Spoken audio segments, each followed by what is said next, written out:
L'image est parlante, la crainte est claire, celle de cours surchargés. Elle va devant la pancarte maintenant. Et si parents, enseignants et élus se mobilisent contre la suppression d'une classe de 4e dans le collège Langevin de Carros, c'est que d'abord ils ne comprennent pas comment le rectorat fait disparaître des élèves.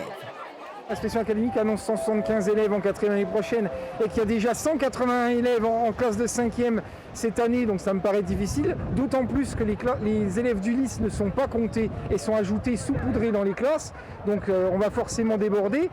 Et sans oublier l'expansion démographique de la ville de Carros.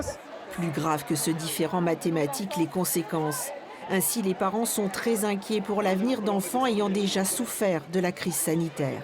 Il faut vraiment prendre en considération ce qui se passe aujourd'hui et les difficultés rencontrées par les enfants qui, l'année dernière, ont subi un confinement lourd et une perte d'enseignement indéniable et qui, cette année, sont en train d'essayer de rattraper.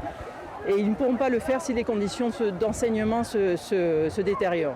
Ce collège est classé REP, mais avec à la rentrée plus de 25 élèves par classe de 4e, la suppression d'un poste de professeur et l'abandon d'actions de soutien scolaire, cette appellation va, selon les enseignants, perdre de son sens. C'est une éducation prioritaire qui a de moins en moins de moyens, année après année.